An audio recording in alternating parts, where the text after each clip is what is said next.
नमस्ते विद्यार्थी मित्रों, कक्षा 10वीं में हिंदी में आपका स्वागत है। दोस्तों, हमारा जो कक्षा 10वीं का जो सिलेबस है उसमें अधिकतर सारे चैप्टर जो है वो हम पढ़ चुके हैं, जिसमें संचयन भाग 2 में टोपी शुक्ला चैप्टर है वो बाकी है, और स्पर्श भाग 2 में सारे चैप्टर हो गए। सिर्फ ये पद्य की टूटी पत्तियां और कारतूस, ये 2 चैप्टर बाकी हैं। तो आइए देख लेते हैं पद्य की टूटी पत्तियां। दोस्तों, इस चैप्टर में जो रिवाइज सिलेबस है हमारा, उसमें गिन्नी का सुना जो चैप्टर है वो निकाल दिया है। पद्य की टूटी पत्तियां में 2 भाग है, गिन्नी का सुना और जैन की देन। तो गिन्नी का सुना चैप्टर निकाल दिया गया है, हटा दिया गया है। तो हम बात करेंगे आज जैन की देन की। जैन की देन क्या है? तो ये मुख्य रूप से एक बौद्धिक परंपरा पर आधारित है। जो बुद्धिज्म जो है, उनकी जो फिलॉसफी है उसका एक भाग है कि बौद्धिस्ट लोग जापान में ज़्यादातर वही लोग होते हैं, तो वो लोग किस तरह से मेडिटेशन ध्यान वगैरह करते हैं, तो उनकी परंपरा को फॉलो करता हुआ एक ये जैन की देन जो है वो एक भाग है इसका। तो आइए देखते हैं। जैन की देन पाठ में लेखक रविंद्र केलकर ने अपने विचार जो व्यक्त किए हैं कि जैन की देन क्या है और क्यों जरूरी है।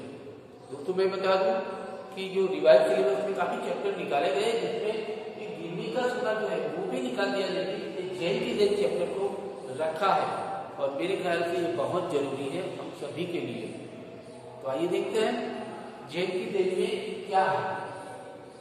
इन जनरल, सामान्य रूप से, जैसे कि हम भूतकाल में जीते हैं, भूतकाल की कोई खट्टी मीठी यादें हैं उसमें उलझे रहते हैं, और कुछ लोग फ्यूचर अपने भविष्य की कल्पना करते हैं, उसमें खो जाते हैं, और वास्तव में जो वर्तमान जो है जिसमें जी रहे हैं हम, उसके ऊपर ज़्यादा ध्यान नहीं देते।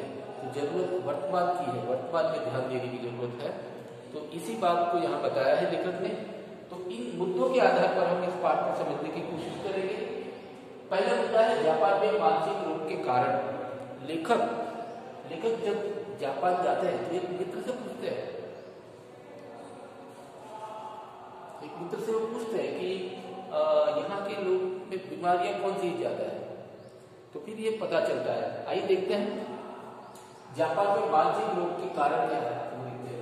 जापान में मैंने अपने एक मित्र से पूछा, यहाँ के लोगों को कौन सी बीमारियां अधिक होती है मानसिक। उन्होंने जवाब दिया कि यहाँ के लोग ज्यादातर मानसिक रूप से बीमार होते हैं।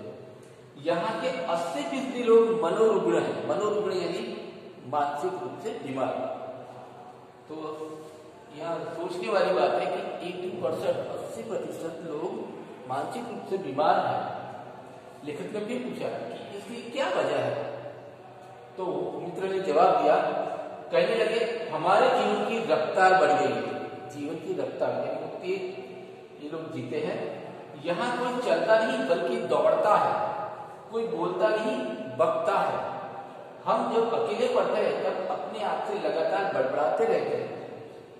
अमेरिका से हम प्रतिस्पर्धा करने लगे। 1 महीने में पूरा होने वाला काम 1 दिन में ही पूरा करने की कोशिश करने लगे।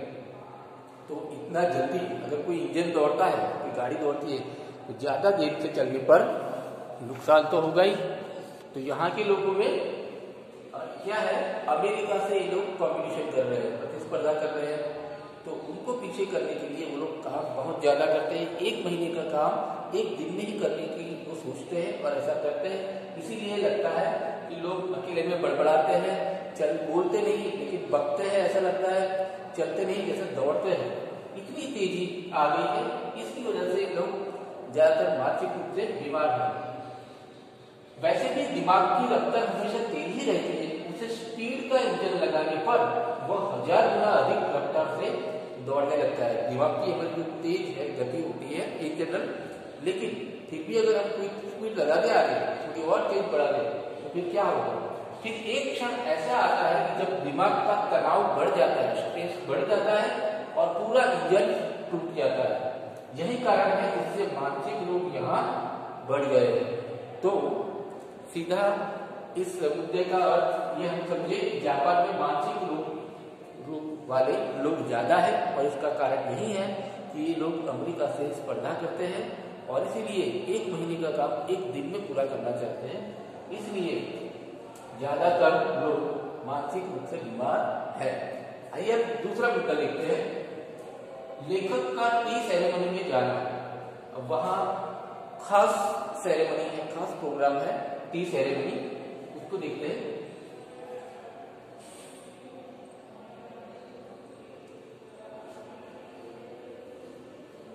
शाम को वह मुझे, उनका दोस्त है, उनको टी सेरेमनी में ले गए। चाय पीने की यह एक विधि है, चाय पीने की एक जो सिस्टम है उसका नाम टी सेरेमनी है। तो जापान में उसे चारोयू कहते हैं, टी सेरेमनी को जापान में चारोयू कहते हैं। अब क्या है, वह एक 6 मंजिली इमारत थी जिसकी छत पर दत्ते की दीवारों वाली और ताकाम यानी चटाई की जमीन वाली एक सुंदर पर्णकुटी थी। पर्णकुटी यानी पत्तों की कुटी थी। बाहर बेलन का एक मिट्टी का बर्तन था, उसमें पानी भरा हुआ था। अब हमने अपने हाथ पांव इसी पानी से धोए, तौलिए से पोंछे और अंदर गए। अंदर चाजिन बैठा था, चाजिन किसे कहते हैं, चाय पिलाने वाले को। तो अंदर चाजिन बैठा था, हमें देखकर वह खड़ा हुआ, कमर झुकाकर उसने हमें प्रणाम किया। दोजो यानी कि आइए, तशरीफ लाइए। तो क्या हुआ, चाजिन बैठा था, हमें देखकर वह खड़ा हुआ, कमर झुकाकर उसने हमें प्रणाम किया।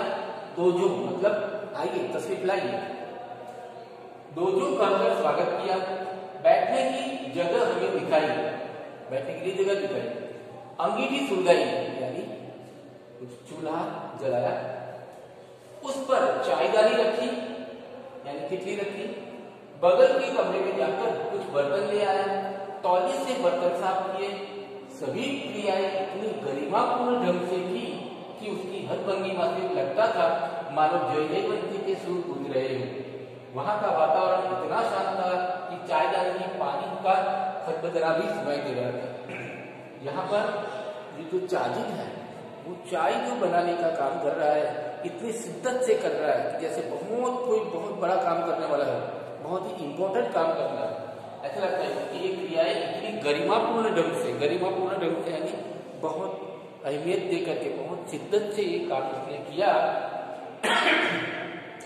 तो इस तरह से इतना शांति से वहां काम जो हो रहा है, इसमें ऐसा लगता है जैसे चाय डालने की अंदर जो पानी खटबदा रहा था उसकी भी आवाज सुनाई रही। तो इस तरह से ये टी सेरेमनी में चाय बनाने की विधि हमने देखा।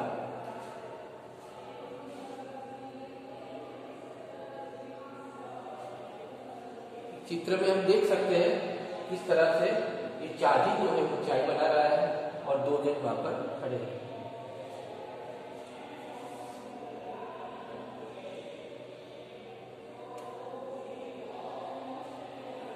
अब आगे देखते हैं चाय पीने की प्रक्रिया, आगे का मुद्दा।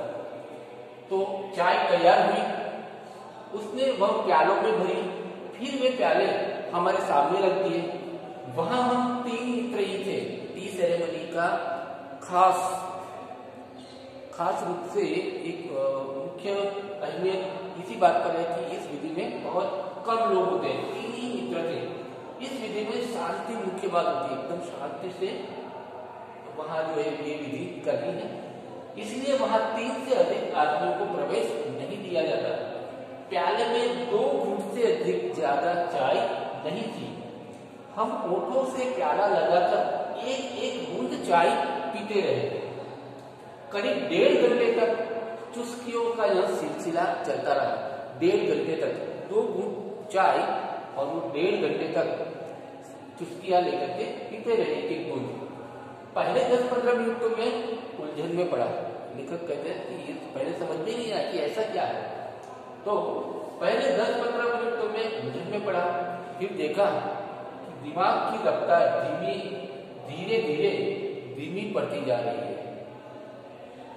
ऐसा ही होगा जब इतनी शांति होगी और 2 घूंट चाय को अगर इतने इत्मीनान से, इतने आराम से अगर पीनी है तो फिर धीरे धीरे दिमाग भी हमारा काम करना बंद कर देगा। तो वो दिमाग की जो सोचने की शक्ति है, जो विधि है, वो अब दिमाग की रफ्तार धीरे धीरे धीमी हो रहेगी।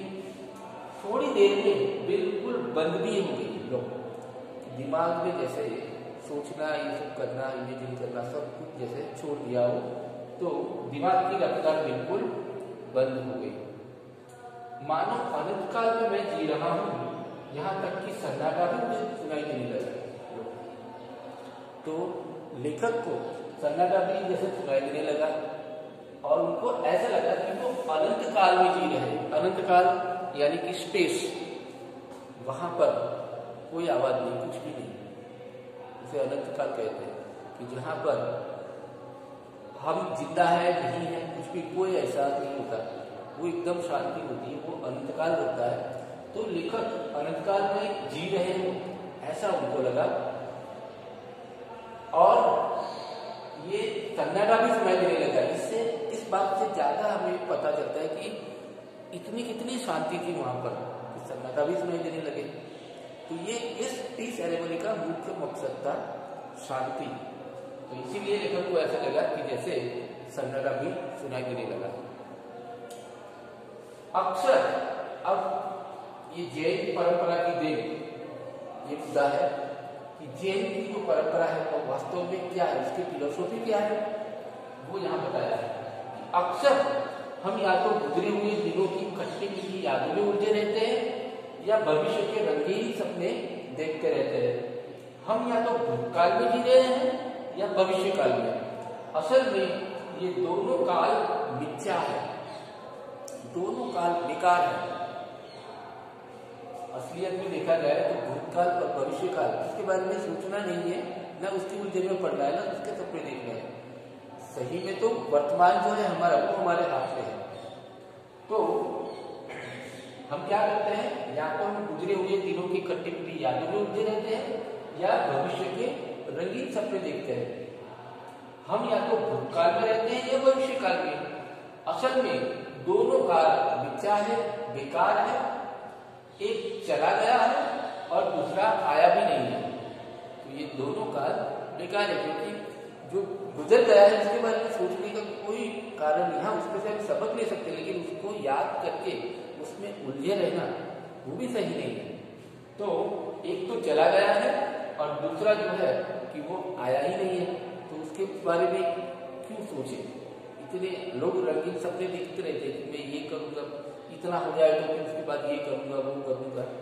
तो ये भविष्य के बारे में सोच करके टेंशन में रहना, दुखी रहना या फिर ज्यादा तनाव में रहना, तो ये सब बेकार है, क्योंकि एक चला गया है और दूसरा आया ही नहीं है। हमारे सामने जो वर्तमान क्षण है, जो प्रेजेंट टेंस है, जो प्रेजेंट मोमेंट है, वही सत्य है, अल्टीमेट ट्रूथ ऑफ लाइफ। यही है कि हमारे सामने जो वर्तमान है वही सही है और वही ट्रूथ है, वही फैक्ट है कि वर्तमान हमारे सामने जो है वो सत्य है, उसी में जीना चाहिए, वर्तमान में ही जीना चाहिए। चाय पीते पीते उस दिन मेरे दिमाग से भूत और भविष्य दोनों काल उड़ गए थे।